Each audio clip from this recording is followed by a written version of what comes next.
সুপ্রিয় দর্শক, আপনারা দেখছেন এসপিএন বাংলা টিভি। দেখুন ও সাবস্ক্রাইব করুন এসপিএন বাংলা টিভি, দেশ ও মানুষের কথা বলে। আপনাদের মধ্যে সংক্ষিপ্তভাবে বক্তব্য দেওয়ার চেষ্টা করবেন, যেহেতু জুম্মা নামাজ আরেকটা জিনিস বলে রাখি, আজকে আমাদের দিনব্যাপী অনুষ্ঠান আমরা যে শুরু করছি আর বিকাল 5টা পর্যন্ত চলবে এবং নামাজের পরে আপনাদেরকে লাঞ্চের ব্যবস্থা করা হবে এবং আমরা নামাজের বিরতি দিয়ে যাবো 1টায়। তাই যতদূর সম্ভব আপনারা একটু সংক্ষিপ্তভাবে বক্তব্য রাখার চেষ্টা করবেন। এ পর্যায়ে আপনাদের সামনে বক্তব্য নিয়ে আসছেন মোহাম্মদ শফিকুল ইসলাম, দলীয় মুখপাত্র, National Labour Party NLP Mohammad Shafiqul Islam, দলীয় মুখপাত্র।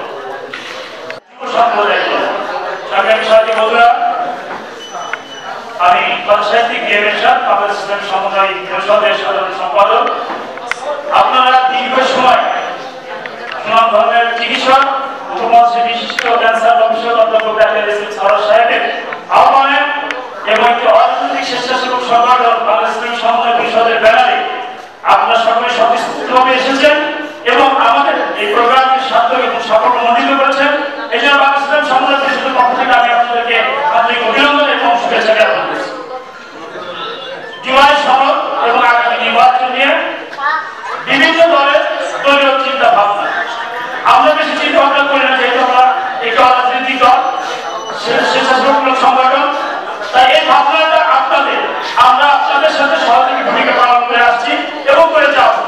বাংলাদেশ ইসলামী সমন্বয় পরিষদ দুরস্থ এবং আত্মমানবতার সেবায় ডাক্তার এস.এম. সারোয়ার সাহেবের নেতৃত্বে দেশের বিভিন্ন জায়গায় আমরা দুরস্থ মানুষের পাশে দাঁড়িয়ে আমরা তাদেরকে এক এবং ডাক্তার এস.এম. সারোয়ার সাহেবের নেতৃত্বে আমরা মনে প্রাণে অনুধাবন করেছি বর্তমান বিগত সরকারের 17 বছর যে জুলুম নির্যাতন ফ্যাসিস্ট আওয়ামী লীগ সরকারের পতনের জন্য ছাত্র জনতার যে বিপ্লব ঘটেছিল, সেই বিপ্লবের মধ্য দিয়ে আমরা মনে প্রাণে আশা করেছিলাম যে সত্যিকার অর্থে একটি নতুন বাংলাদেশ বিনির্মাণের স্বপ্ন নিয়ে আমরা এগিয়ে যাব।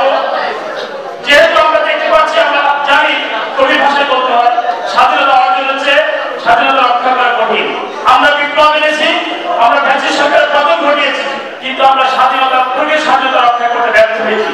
তার একটি কারণ আমরা দেখতে পাই, মব জাস্টিস নামে অনৈতিকভাবে অবিচারে মানুষকে নির্যাতন করে দুনিয়া থেকে বিচার বহির্ভূত হত্যা করা হচ্ছে।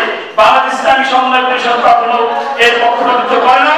বাংলাদেশ ইসলামী সমন্বয় পরিষদ চিন্তা করে যে জনগণের নির্বাচিত প্রতিনিধির মাধ্যমে একটি সুশীল সমাজ তৈরি হবে, একটি সুস্থভাবে বাংলাদেশ নির্মাণ হবে এবং জনগণের প্রত্যাশিত সরকারের হাতে ক্ষমতা হস্তান্তর করবে।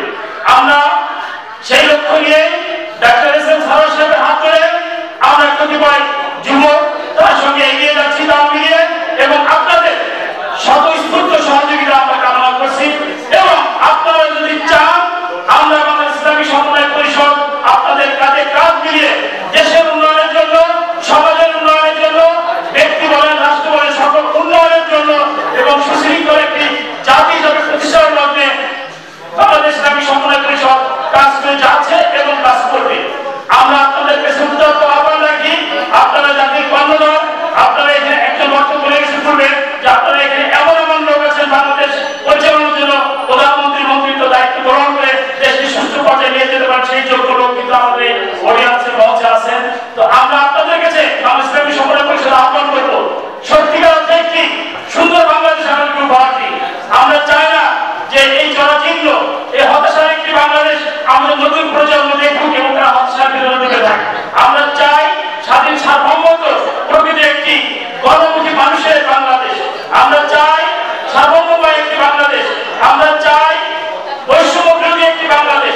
আমরা চাই একটি ভালোবাসার সহযোগপূর্ণ উন্নয়নের বাংলাদেশ। আর সেই বাংলাদেশ গড়ার লক্ষ্যে আপনারা যদি মনে করেন বাংলাদেশ ইসলামী সমন্বয় পরিষদের আপনাদের সহযোগিতা প্রয়োজন, আমরা সবসময় আপনাদের পাশে আছি এবং থাকবো।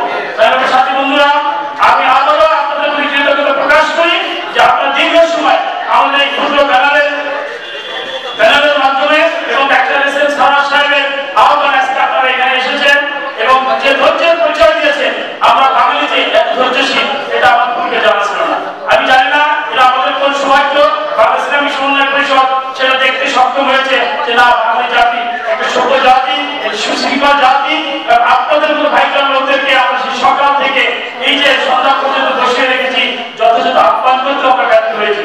আমি পূর্বেও বলেছি, যত সফলতা, যত ভালো কিছু সবটুকু আসবে, যত ভুল ত্রুটি দোষ সবটুকু আমার মাথায় নিয়ে আমি আপনাদের কাছে ক্ষমা চেয়ে আমি আমার বক্তব্য শেষ করছি। আপনারা ভালো থাকুন, সুস্থ থাকুন। আর একটি কথা আমি আগেও বলেছি, ভুলকে আমরা ভুল দিয়ে শুধরাই। ভুল তো শেষ নেই, ভুল করেছি, আপনাদের ভালোবাসা দিয়ে আমাদেরকে শুধরিয়ে দিবেন। আমরা আগামীতে আরো ভালো ভালো প্রোগ্রাম জাতির জন্য দেব। যেহেতু এটা জাতীয় সংলাপ, এটা কিন্তু বাংলাদেশ ইসলামী সমন্বয় পরিষদের সংলাপ বা আলোচনা নয়, এটা হচ্ছে জাতিগত একটা বাঙালি জাতির জন্য আমরা এই সংলাপটা আহ্বান করছি যে কি করলে বাংলাদেশের মানুষ উপকৃত হবে, কি করলে বাঙালি জাতি উপকৃত হবে, এবং কি করলে যে এই যে বাংলাদেশের একটা প্রেক্ষাপট এবং নির্বাচনের যে হতাশা, মানুষের ভিতরে যে একটা বিভ্রান্তি সৃষ্টি হয়েছে, এটার পর থেকে কিভাবে আমরা বের হয়ে আসতে পারি, সেই জন্য আজকে আমাদের এই জাতীয় সংলাপের আহ্বান করেছি। আমি আবারও আপনাদের কৃতজ্ঞতা শেষ করে, কৃতজ্ঞতা প্রকাশ করে আমি আমার শ্রদ্ধেয় বাংলাদেশ ইসলামী সমন্বয় পরিষদের সম্মানিত প্রতিষ্ঠাতা সভাপতি, উপমহাদেশের বিশিষ্ট ক্যান্সার গবেষক অধ্যক্ষ ডাক্তার এস.এম. সারোয়ার সাহেব, তিনি শুধু ডাক্তারই নয়, তিনি একজন মানবিক মানুষ, তিনি একজন সংগঠক, তিনি একজন সেবামূলক কাজের জন্য ইতিমধ্যে বাংলাদেশ সহ বিশ্বের দরবারে নাম পেয়েছেন এবং বিভিন্ন রকমের জাতীয় পদবি ভূষিত হয়েছেন। আমি এখন এই